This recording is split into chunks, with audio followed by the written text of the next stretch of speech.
Hello and welcome to India Career Center, the one-stop podcast for students, professionals, parents and guardians. In every episode, we will try to deal with a current topic that needs expert advice related to career guidance and career mentoring. Please welcome your host, Dr. S.P. Mishra to the show and happy listening. Dr. Patnaik, thank you so much for your time today. It's an absolute honor for me for many counts, actually. First, from Odisha, very proud to host you for that. Secondly, you are my first guest as a ex-administrative officer, which is something which is first time for me. And also an active politician, which is again a first time for me on this podcast. So on many counts, you are first for me as an experience, which is why I'm a little overawed by the situation today. And it's a great honor actually to host you today. Can I request you to take us through your own journey so far, briefly, maybe part of your personal journey and your professional journey leading up to the political career. Thank you so much, Dr. Mishra, and thank you for such very generous words. Been an absolute delight to be sharing this Zoom call with you. As you very correctly said, I was a career bureaucrat. I joined the civil service in 1990. I have had a very successful career in bureaucracy. I was with the Comptroller and Auditor General of India, so I had done a number of interesting work both inside and outside the country. Some of the very talked about investigations, frauds in the public sector. Fortunately, I was involved in some of them. I was involved in the investigation of some of them, audit of them, and also audited some of these international organizations like the UN, the FAO. But then suddenly, I think, it is a quirk of fate. I don't know that I was requested. I was given an opportunity to join the Biju Janata Dal, and I took the call and joined the party in 2018. That is after having put in 28 years in the bureaucracy, and I still had about 9 years left before retiring. But then I thought the time had come to do something directly for the people of the state, because that's the place where I studied. My schooling, in fact, is in some. My father was an OAS officer, so schooling was. I've had my schooling in Barampur, in some UP school, that kind of stuff. And then when I came to Bhubaneswar on my father's posting, I was in a UP school called Bhomunagar UP school. The school is just next to the Kar Clinic in Unit 4, and I have adopted it as a school which I support as an alumni in terms of infrastructure, in terms of giving motivational, words to the students as well as the teachers. So I've adopted that school as they say, there's a scheme in Odisha in which alumni were requested to adopt their alma mater, and this is what I've adopted. Subsequently, I studied in DM school, and my plus two was in BJP college. Then I came to St. Stephen's College for my graduation, and I did physics over there. But very strangely, I now got into civil services, which is doing auditing and accounting. And then I was involved in a lot of IT audits at that time. IT was just coming into India. IT means information technology, so audit of IT systems. And even in the UN, FAO, I've done auditing of IT systems. So when I became a member of parliament right after joining the party in 18, I became an MP in 19. But I was involved quite extensively in the election process of 2019, which was a completely new experience for me.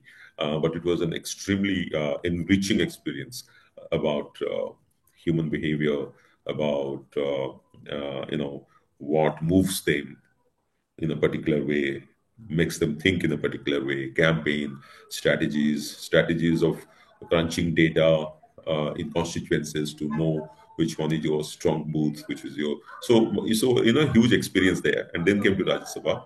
But because of my background in economics, finance, and technology, I was a member of the Standing Committee on Finance for 5 years. So during that process, I learned a lot, and I think contributed a lot to the development of some of the very important financial legislations in our country, like the Insolvency and Bankruptcy Code, all the amendments, and then the competition, the new digital competition law that's there in the offing has come through us. Before that, the amendment had come through us. But the legislation required for cryptocurrencies, virtual private assets, all these, work was done in the committee. I was also a member of the Joint Parliamentary Committee on Personal Data Protection Bill. That brings me to this conversation. Now, this Joint Parliamentary Committee was looking into this legislation, which was called the Personal Data Protection Bill 2019. And see, if you remember, in 2020 March, the COVID came in. So for those 2 years, despite tremendous risk to one's personal health and life.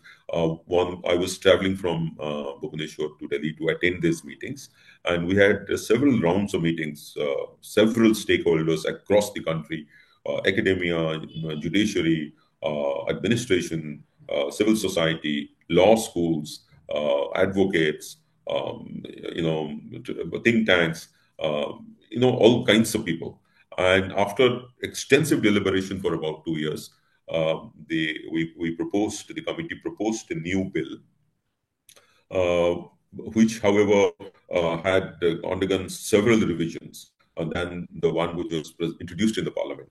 So the government thought to withdraw the original 2019 bill and instead bring in a new bill after carrying out the necessary suggestions and amendments which the committee had suggested. And therefore, in 2023, a new bill came, and that was called the Digital Personal Data Protection Bill, making the bill more of a digital kind of, as the minister says, digital by design. So digital data. However, I have some views on that. The entire thing, genesis of this, came from two judgments of the Supreme Court. They famously called the Puttaswamy judgment. Now, Puttaswamy judgment for the first time recognized right to privacy as a part of the fundamental right to life, and also right to expression. So Article 19 and Article 21. And therefore, right to privacy, because of this judgment, by virtue of this judgment in 2017, became a part of the fundamental rights of this country. That's the law of the land. So even if there was, this is something on which I want to make it very clear. Even if there was no law, there was no act, there were no rules, the law of the land had already been set by the Supreme Court by saying that it's a part of the fundamental rights, and therefore have to be protected just like a fundamental right. And if anybody thought that there was a violation or there was someone was impinging on someone's fundamental right, just like now they can go to the court of law, here also they can go straight away in a writ petition to the constitutional courts, starting with the High Court and the Supreme Court. But this judgment set the basic framework. It's a very detailed judgment. It set out the basic framework of how the right to privacy would come in, with, of course, reasonable safeguards, national security and other things, like reasonable exceptions, which is given in Article 19, freedom of expression, is subject to certain restrictions. So similar things were brought in. So the entire law then, was, as I said, 2019 a bill came, because of parliamentary discussions. Then the 2023 bill came, and then it was decided that we'll make the bill more principle-based. What are the basic principles of privacy of an individual? And this was enumerated in the Supreme Court judgment. So it became a principle-based legislation. What are the broad principles like purpose limitation, collection limitation, data minimization, accountability, right to be forgotten, right to erase? Some principles were laid down. And those principles have been quoted in the Supreme Court order judgment, and also borrowed from the what is considered globally as kind of the gold standard, was the European Union's GDPR, that is the General Data Protection Regulations. So now the principles were laid down, and now what has happened, what has come a few days ago, is the rules to implement the act. The rules, as you know, cannot supplant the act. It can only explain the act. So the rules now give much more details on those principles. And that is how the current architecture and ecosystem of the data privacy law that has been set up in India. I will make, before I end and you go around with the question, I would only make a statement which I have been making everywhere, and I hope people take notice of this, that the new act says Digital Data Protection Act 2023. So that gives us a scope to probably think that manual data protection is not required, or there will be separate legislation. The Supreme Court never said that it is the individual's personal data kept in digital form will only be protected. It is all data. And that is why the European Union's data protection law says that general data protection regulation. It means data means personal data. Here they have made digital data protection, leaving it aside the manual data, which is, I think, gives a lot of scope for regulatory arbitrage later on, and maybe cases in the court. However, the definition of data in the Digital Data Protection Act as of now includes that anything which has been converted into a digital form, like if you are taking a photocopy, that also becomes digital. So to that extent, it will be protected. But raw data is outside the ambit. Raw data maintained in manual form. However, the EU GDPR and the Supreme Court judgment says that all personal data has to be protected. So I still feel that it was probably not required for government to make it explicit that it has to be only data which has been maintained in digital form. So you feel that at some point of time we might actually see a further amendment to this and make it a more holistic act instead of saying digital. Yeah, so I think in any case, I still feel that this is work in progress, because this to that extent this is a landmark legislation in independent India, because until now privacy, personal data of citizens, their privacy was not protected, and the very early judgments of the Supreme Court, in fact, were to the contrary. They did not protect the data of the principals of the citizens. And if you realize, the Right to Information Act, which came in 2005, is exactly the opposite. It is saying that you give information as much as possible. You have a right to get information. That is, of course, from government. But this was giving a privacy right to the citizen, saying that nobody can use citizens' data without their consent. A consent-based framework was made. So to that extent, this is a landmark legislation for the people. For the first time, people should value the data. Why this has become more important? That has become important after the internet, after the adoption of digital technologies, after the diffusion of IT and IT-enabled services, because a lot of data gets collected of individuals. Now, whether that data is misused or abused later on was creating a problem for data principals like children, women, and all.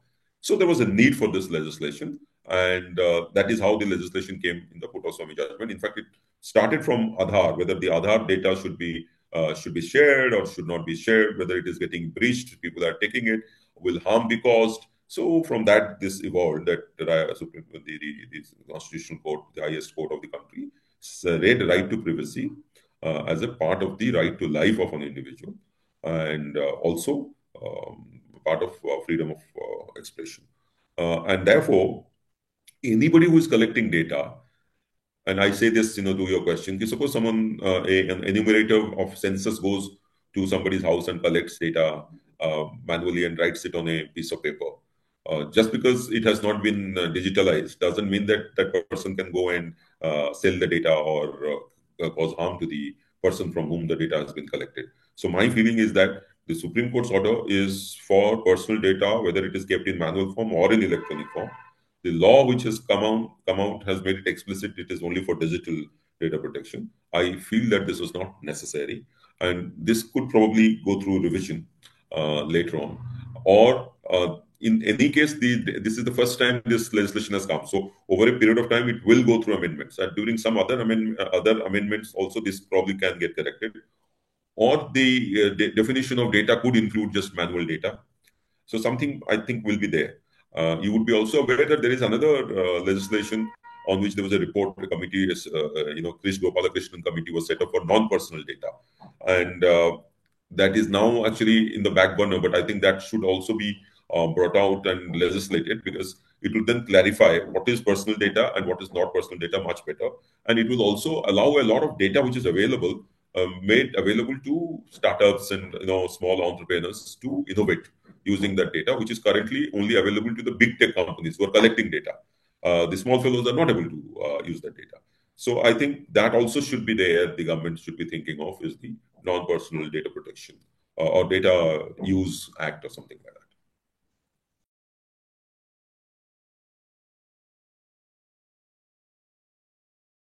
Okay, so before we get more deep into the discussion, I just wanted to know, you have been a bureaucrat for 28 years, and then for last few years you have been in the active politics. Both of them are directed towards doing something for the country, for the citizen. But how do you compare? I mean, seeing both the worlds, and somebody who is a young listener for our conversation today, what they should learn from your experience. I mean, having seen both the worlds of doing something for the citizens. I believe both are equally important. But what has been your personal lived experience for this? Yeah, as you said correctly, both are contributing to society, to the growth of the country, to take the country forward, to give hope and aspirations to our people. But in bureaucracy, you are basically implementing the law. Whereas in parliament, you are legislating the law, you are making that law. And now, as a lawyer, you are interpreting that law before the courts. So I've seen actually all the three organs of government, the executive, the legislature, and the judiciary. And now I can say that each one is equally important. Each one is necessary for making our country the way it is, for making growth inclusive, looking after, ensuring that the bottom of the pyramid is not left out. So, the scheme of arrangements made in the constitution, I think I have no quarrel with that, is very good. Since I've spent so much time in the executive, that is bureaucracy, I was naturally used to it.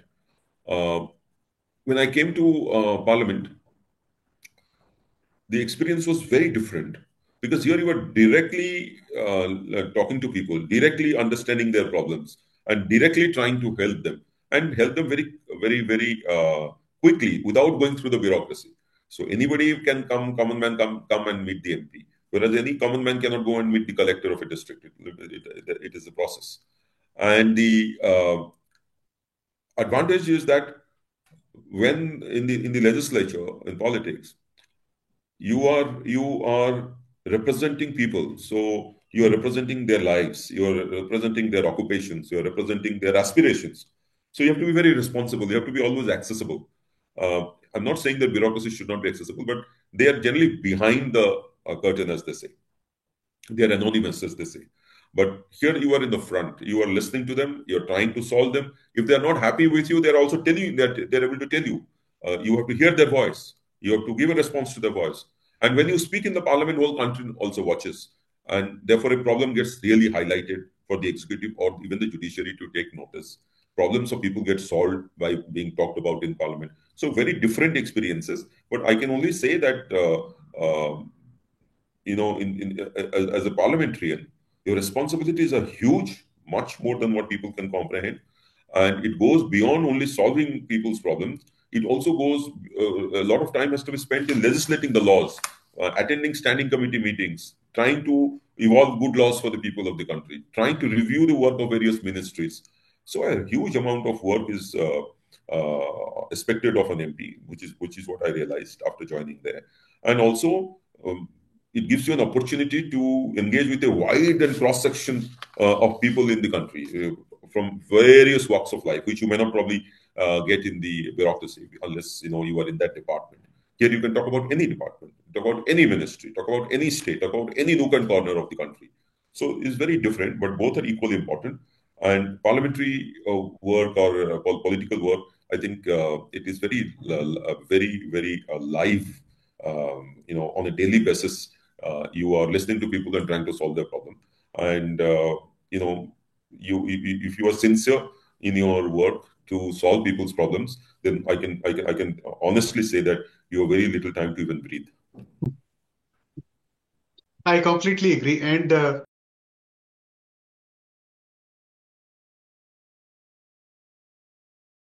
I will actually now put you into a little bit of a situation where you have to tell me that, fortunately, unfortunately, the current breed of politicians, I'm not including you in that, or many of the people who are really educated, well educated, capable, and they are part of the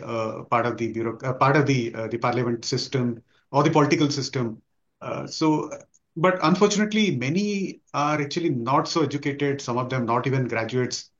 So, do you think the quality of being a good parliamentarian or good politician should have some basic education as a must, which probably the our law doesn't really fix anything like that, right? So this is an interesting question, very good question, and we have heard this question many times before and debated over it. When I was a bureaucrat or even a student in college, I used to often have the same feelings as you said just now, that there should be a minimum eligibility condition for a politician or let's say for a MP or an MLA, just like you have at least for a peon in a government office also you have some eligibility condition, particularly relating to educational level. But after joining politics and after becoming a member of parliament, I can honestly say that while knowledge is important, educational levels are important, and you have outstanding, political leaders, educated, brilliant political leaders, lawyers, uh, you know, uh, educationists, academics in the parliament. I saw for myself that education is not necessary condition. It may be, and it is not an essential and necessary condition. Could be a recommendatory kind of a condition, preferred condition, but it is definitely not essential and necessary to be able to be a good parliamentarian. That is to serve the people, to raise up their issues, to try and give justice to people who are being denied justice, or people who are in the disadvantaged sections of society. So I think here the educational level is not important at all. I think I've seen some of the politicians who probably are not that educated, but have a tremendous feeling of the ground sense. They know the pulse of the people, what is affecting them, how it is affecting them. That is because of their extensive experience in dealing with people, which is not there with an educated person. A politician need not necessarily be having that kind of an experience. That's an experience which is unique and very difficult to get unless you have spent substantial period of time there. And therefore, I think there is no dearth of experts and in the country. There are no dearth of educated people in the country, in the bureaucracy, the executive, who can always be hired to make a good law or whatever. But to get this pulse of the people, to know what actually affects them, what is in public, what is actually public interest. I think no other person can do it than the legislators, than the representatives of people, not even the executive, not judiciary at all.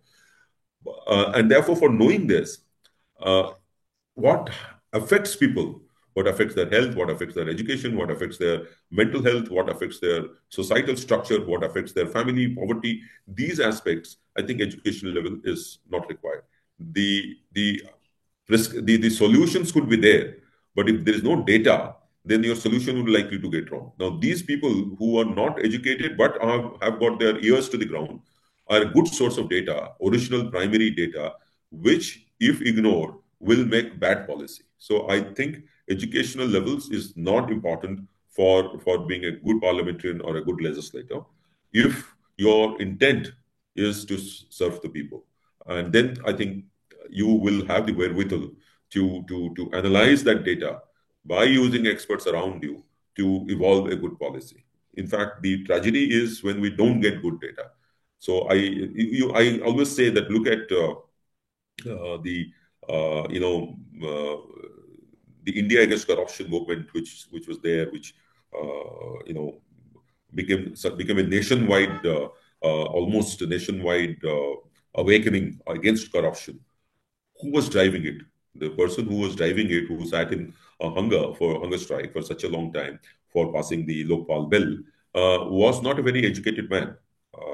You know, I'm talking about not the Anna, Anna Hazare. Anna Hazare. Anna Hazare was not a very educated man, but he brought in this change. So I think it is not really necessary that to bring transformational change in society, which is much more deep rooted and changes the institutional fabric in a way. Education is important, your intent is important. But if you look at expertise-oriented change in technology, in agriculture, then education would be required. Okay, fantastic. No, I think that's a very balanced view. I mean, somebody from the system, you have been in the system and you had different views. After being in the system, you have developed this very balanced view. I think I really respect that.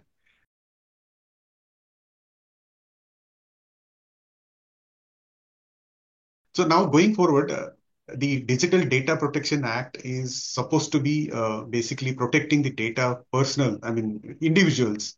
But obviously, the impact is going to be on organizations. And we keep hearing this new word. I mean, for me, it is a new word. It's called the fiduciaries. So can you just explain these two terms to us in a very layman terms? Yeah. So the data protection law uses two terms. One, the person who has the data, the personal data, that person is called the data principal, main data principal.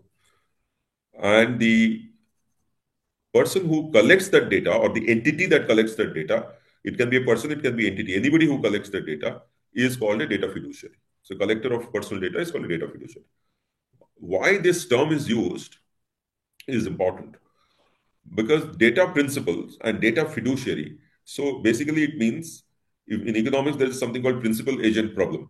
So here the data principal, the citizen is the principal actually. His agent or her agent is the data fiduciary who has collected the data from him and for a purpose which he has stated to him. And the data principal has shared that data with him, consented to share that data because he agrees that that's data he can give it for a particular purpose. Let's say for opening a bank account, let's say for getting a driving license, whatever. So that is why the term principal is used instead of a citizen or something, a person. So data principal means a person whose personal data is being collected, and he is therefore the principal whose agent is the data fiduciary. Why it is called fiduciary? Because he is holding the data in a fiduciary capacity. That means in an arrangement of a contractual arrangement with the data principal as an agent, and is therefore responsible for handling that data in a manner as prescribed in law, and as per rights given to him or obligations given to him by the data principal. So the term fiduciary is used, and this fiduciary is a legal term which is generally used to say that there is a fiduciary relationship which is contractual, legally binding.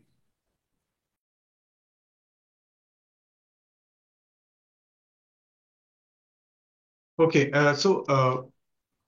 just for our ordinary citizens to understand the concept, we keep on sharing our personal data for various purposes. And there are, I mean, for example, the Aadhaar card, PAN card nowadays is required probably anywhere. I mean, starting with a bank relationship to a medical situation, anywhere you go, you need to share these two information. And many times a copy of that is actually shared or a scan copy is shared.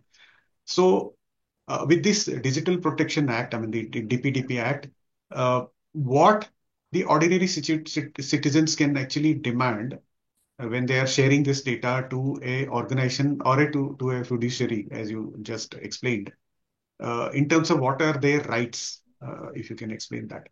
So what happens is, not all data is personal data, number one.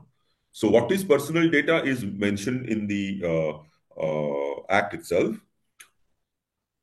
Health-related data, iris scan, there are illustrations given.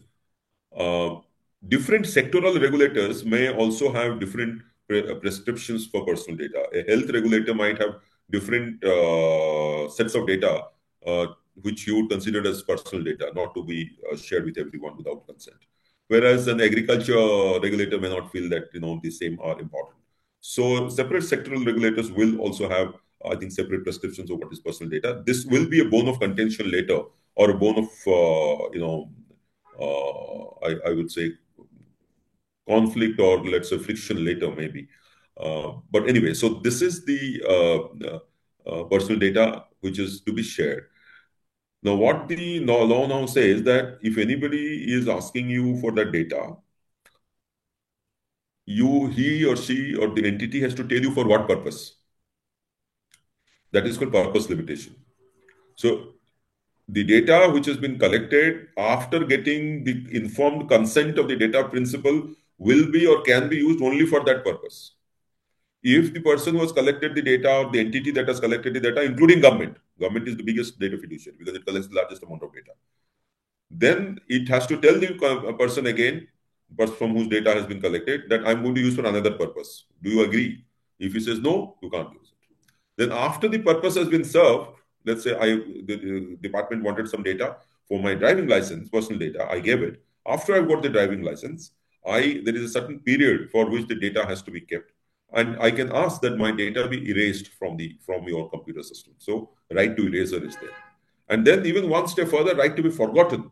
The right to be forgotten from internet completely. That also is a right which is given to data principal. For example, let us say a woman who has been wronged or who has faced some trauma or some period of life, and that is reported by newspapers, judgments, and whatever. But after some period of time, she doesn't want to remember that. So now she has a right to tell the website or wherever it is featured to take it down permanently. So right to be forgotten is also there. Not only erasure is from that company or that entity's system, but right to be forgotten is from the entire digital ecosystem. Whether it is feasible or not is a different matter, because I think internet works in such a way that it spreads so fast that somebody might have kept a copy somewhere and may not be amenable to verification whether he or she has for deleted it or not. But this is the right given to the data principal now. Then there are rights which is also given relating to portability, like I want to go from X system to Y system, so I can permit. And then rights are also given for getting compensation. So suppose my data has been taken and it gets breached, then the person who has collected the data, including government, has to inform that this is the breach that has happened. And if any subsequent harm is caused to him because of a negligence on part of the data principal, then the data principal is liable to suffer penalty of huge amounts. I think 250 crores. I think now that's in the annex. Whereas in foreign legislations, it is even more. It is as a percentage of the gross global sales revenue. So that is the kind of seriousness that has been brought into this, and this actually empowers the citizen. I hope people of India slowly understand the power of their data, and therefore be very careful while sharing it, and monitor the purpose for which they have given the data for processing. If the processing is complete and he has got the benefit, then he can ask for erasure of that data, lest some people use it against him to cause him some harm. I know it will take time in the rural areas, in the tier 2, tier 3 cities, to understand this ecosystem. But I consider this as a landmark legislation, because this is a part of the fundamental right. You are adding something extra to the constitution by saying that this is your fundamental right to have my data, personal data, protected. And if anybody violates it, then he has to pay penalty, huge penalty. In fact, in the EU GDPR, it was a criminal action was also included. Here, it is not there. It is remained as a civil, offense.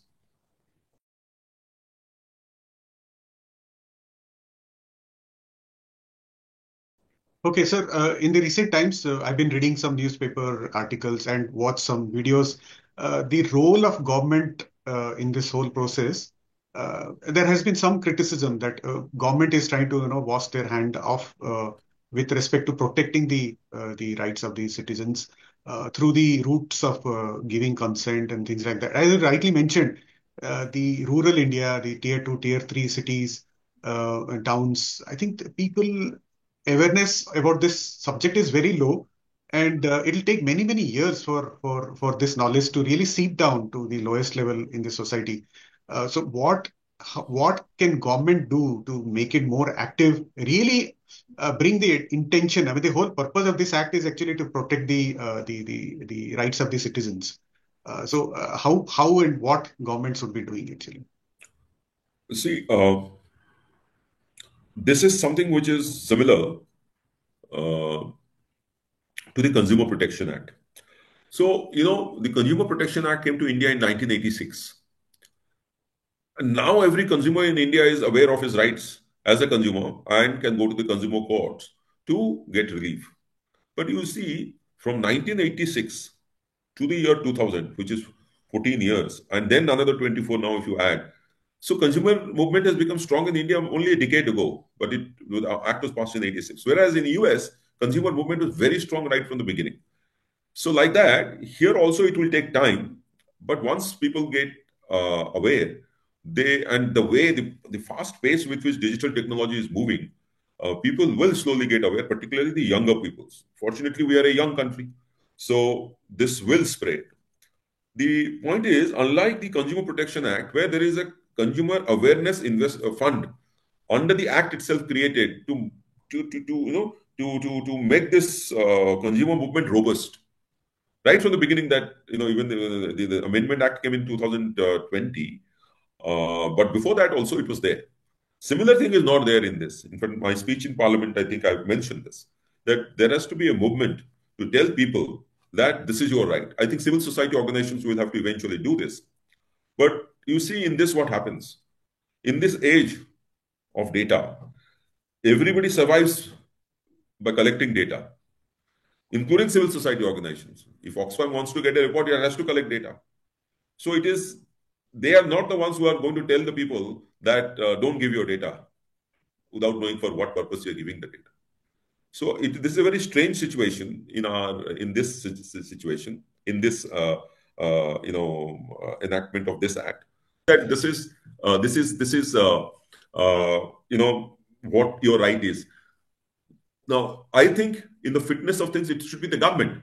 Even in the consumer protection law, the government started having Consumer Protection Day, and consumer awareness was created. So I think a movement was created, just like RTI Act also came in 2005. So this will eventually happen here, but government will have to take the responsibility.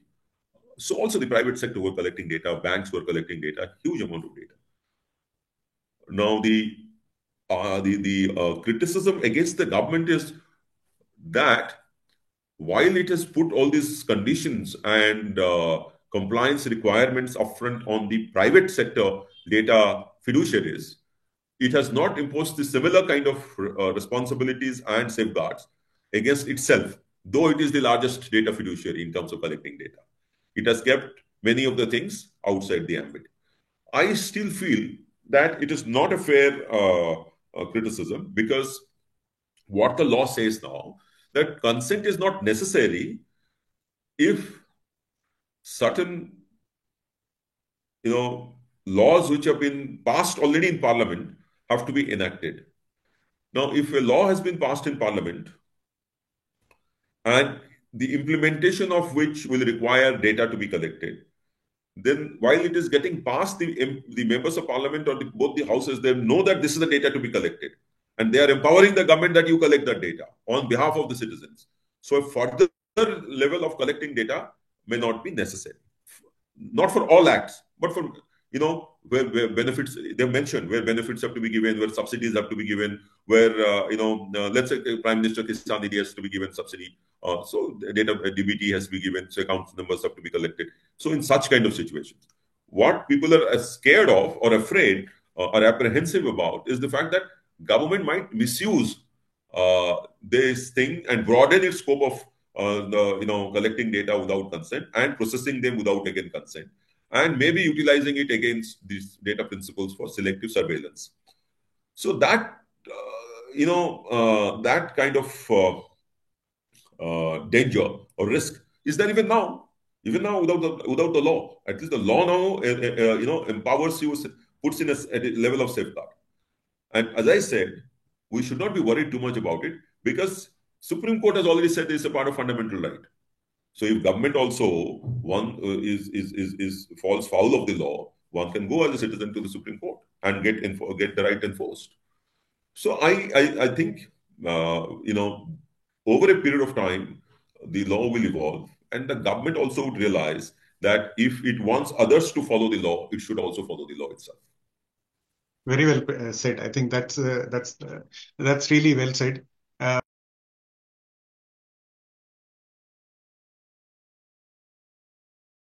Sir, in the recent times, the rules have been in the draft rules have been published, and there has been invitation to various segments of the society, including the ordinary citizens, to contribute to the discussion, which is something which probably it was always there for all the rules. I was not aware. For the first time, I saw that there is an act and for which rules are there, and citizens can actually contribute. Can you just explain us as an ordinary citizen how people can actually contribute in terms of to make it more holistic to this act? So, yes, by putting it in the public domain and seeking comments, the government has done an excellent outreach. And so any citizen can, within the time frame given, give their suggestions, and the government would consider. However, I have a little bit of a different take. While I appreciate this initiative tremendously, it should not supplant the existing legislative mechanism available for dissecting a law before it is introduced in the parliament.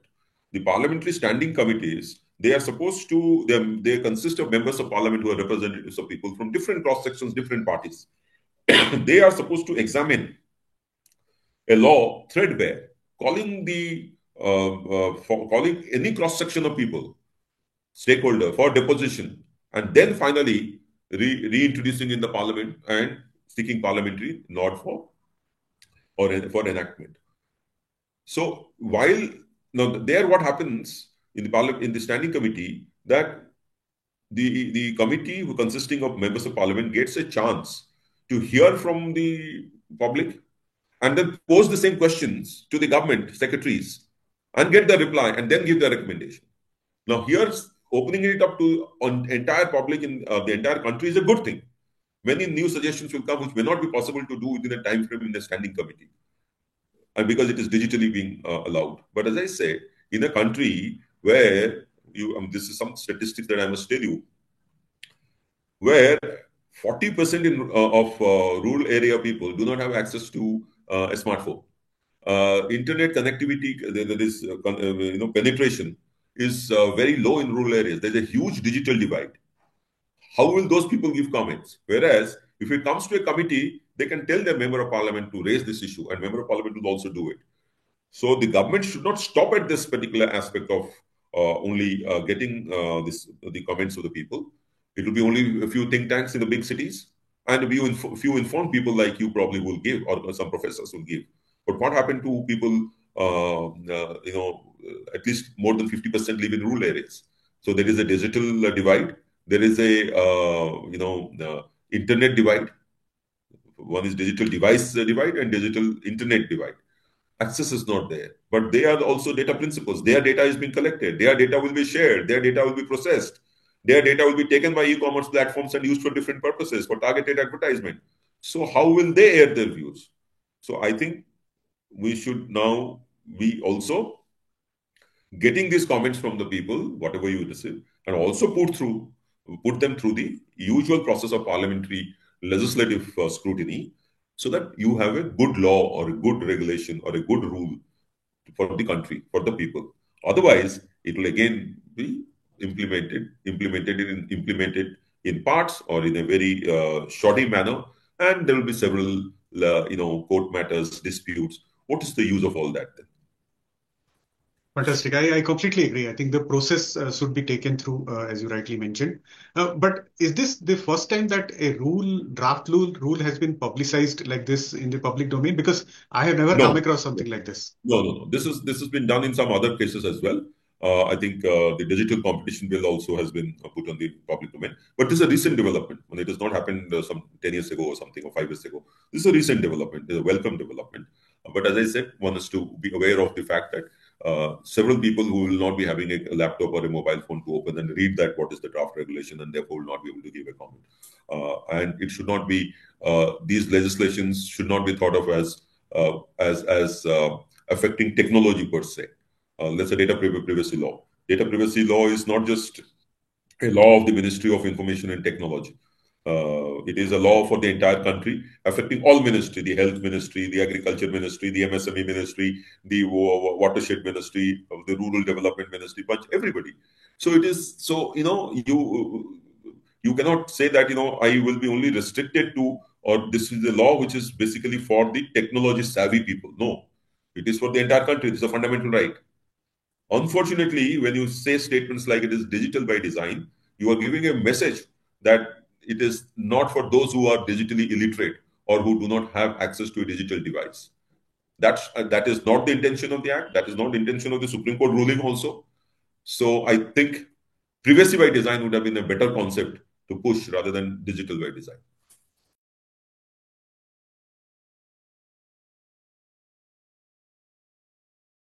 Completely agree. Sir, going forward with this data protection, Digital Data Protection Act, we do hear that private organizations are going to speed up in terms of making sure that there are people, for example, data protection officers or data protection departments and so on and so forth in every big organization, or probably even the smaller ones also, because the penalties are quite huge. So do you see a similar kind of trend even in the government sector, that every department actually will also have some kind of legislative requirement to have also a data protection officer in addition to the normal structure of the executive? Yes, yes, of course. Because this law is equally applicable to government entities.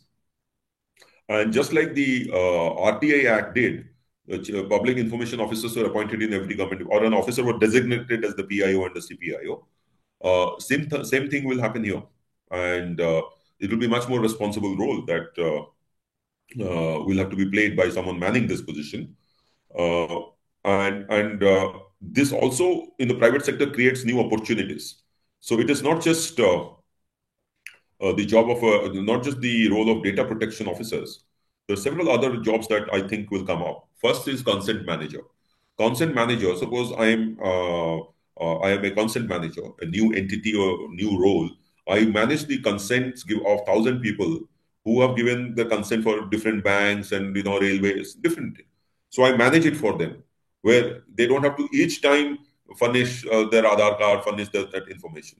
So consent manager is a new role, new job that will come up, I think, individually or in an entity kind of a form. Data protection officer is also, of course, the other one. And the third one is impact assessments for significant data fiduciaries, those who are collecting large amounts of data like big tech and all. They will also have to come out with impact assessments. What is the impact of certain things that they have done? And they will be subjected to increased scrutiny. The Data Protection Board, which will be overseeing this, will also appoint auditors to go and check this. So a lot of new jobs will be created in the ecosystem linked to this particular implementation of this particular act, just as the RTA Act has done. Or I bring an analogy more. I feel that the analogy to the Consumer Protection Act is much more apt. Just as it did, opened offices in district consumer courts were formed, the separate, jurisprudence developed around consumer protection, and the organizations who are into manufacturing or who are into service selling, they also became aware. So the control for ensuring that there are no violations of product quality, there are no unfair practices, new officers got appointed. So I think a new set of roles, new set of job opportunities will come up.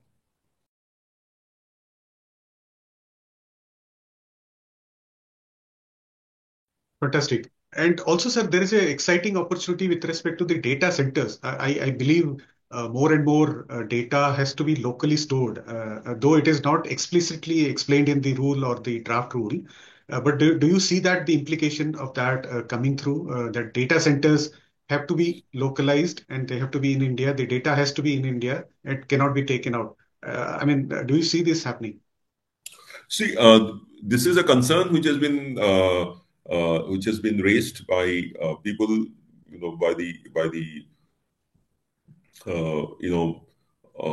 all data fiduciaries, large data, significant data fiduciaries. So the big tech companies like Meta or e-commerce platforms, Google's, and even the smaller ones who send data outside for processing because they don't have the money to store the data inside the country because it is expensive. But I have written on this before as well, that data localization to be implemented immediately may be a difficult proposition and may not make any sense. But in the long run, I feel that it is a good, positive. I look at it positively, and it is a good initiative. It will make good business sense also, because the kind of data, the scale, volume of data that India generates, why should it be used, this data which is going to get stored in servers, in cloud servers, not in India, data centers not in India, thereby reducing the cost for storage of particular packet of data in those places.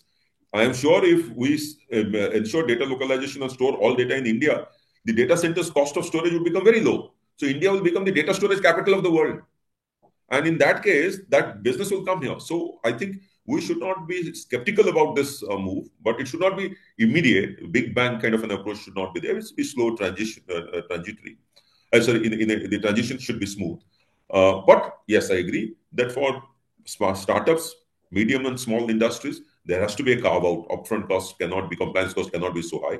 Number one. Number two, the cost of setting up data centers, reliable data centers with reliable power storage and all that. India is now promoting that, but it should ensure that that cost is down so that people are more encouraged to set it up. And then localization will become easier. The Act says that separate regulators, sectoral regulators like health sector regulator, RBI says localization is necessary. SEBI doesn't say it. So separate regulators will have separate prescriptions for it. But this, I think, has been done to, to make the process smoother. And then eventually, I think a standard protocol will develop. But I'm cognizant of the fact that different areas or sectors will require different levels of data localization of different sets of personal data. So how this would be made into a common data pool is difficult. How can it be made into a common principle is difficult. And the sectoral regulators will have to do it eventually. But while doing so, there should be no scope for disputes and regulatory arbitrage arising later, in which case the ecosystem gets vitiated. Well said. I think the economics actually will eventually turn the table towards doing something in India on a large scale. Of course, what you rightly mentioned is not only just the investment which is required for the data center, but also making sure that there are uninterrupted power supplies to manage those huge data centers. But I think that's a very positive development for a country like India, where we will only continue to grow in terms of the data generation and management.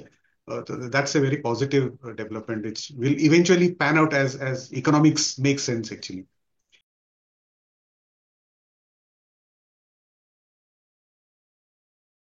The evolution of this act, I mean, the DPDP Act, I'm sure we will see many more changes, amendments as we go forward. But it's a really positive development as far as which was not there at all. I mean, to that extent, of course, it's a positive development.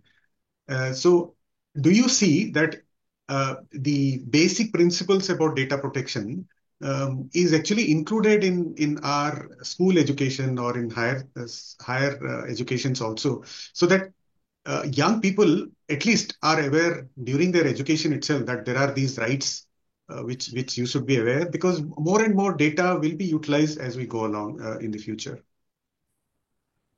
Excellent suggestion. Actually, if you look at it, consumer movement became strong in the United States because it was included in the school curriculum. Everyone was aware of his rights as a consumer because it was a consumerism. American society is a society based on consumerism.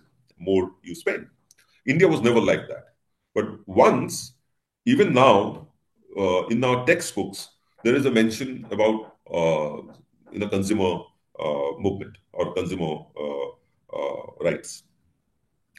So if this one, that as an individual or as a citizen, you have certain rights to get your personal data protected under the Constitution, not by the government. Government is also one of the fiduciaries. This is where the problem is. I mean, I think during the presentation, the government is under the impression that it is giving this right to citizens. No, the Constitution is now giving this right to citizens. The government is also bound to be compliant.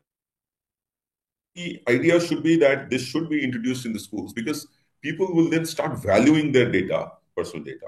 And they themselves will be, because there is a clause in the current act that if you volunteer data, you will not get the benefit of the act.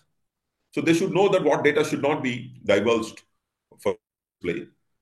And since this is a digital world, it gets spread very fast. Let's say morphed picture, a picture which is not to your liking. Before even you press the button, the whole world has seen it. And therefore you have the intermediary rules to say that no, you take it down within 72 hours. You cannot be even a week. So the way the digital world is spreading, and particularly in India, the digital adoption is very high. It is important that this should form a part of the, if not school, at least the college curriculum, so that people know to value their data, know to ask the right questions for the people who are collecting that data, and are also aware of when to tell them to delete the data. This is particularly relevant for young girls and children. Because, in the new act, the children can play all these games and get into social media only after they cross the age of 18 years. Before that, they need parental consent. I don't know how this will get implemented, but what is parental consent, how it is to be taken. Parents themselves may not be informed digitally to be giving that consent. But that this is a requirement should actually be, how will a child know below 18 years if it is there in the school books? Absolutely. He is not going to open the law and read the Bare Act like I'm doing. So it has to be a part of the curriculum.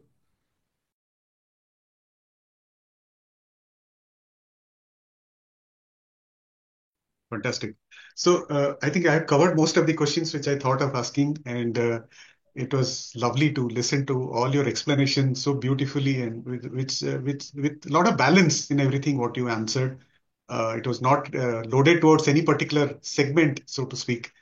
So thank you for your time today. It was absolute pleasure to host you, and great honor. And I hope this conversation actually reaches out to more people across India, and they are able to contribute in terms of understanding about the draft rule, and sharing their own feedback about the draft rule, and also they are able to educate their young children at home.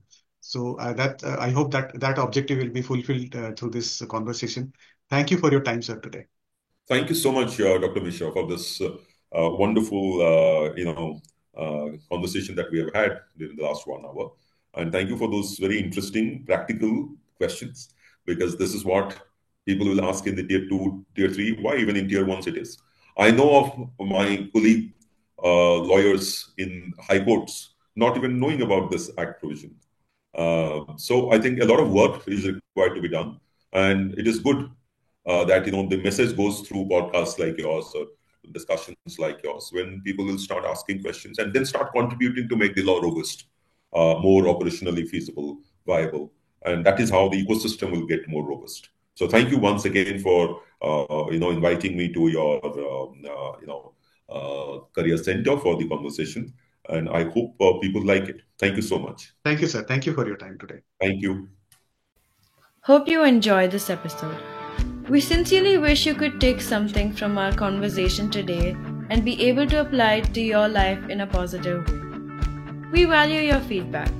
This can help us improve our future episodes. So share your thoughts to serve you better. If you want us to focus on a topic which you think is of importance, let us know. We will share our expertise in future episodes. So, see you soon with a new topic and help you in your career journey.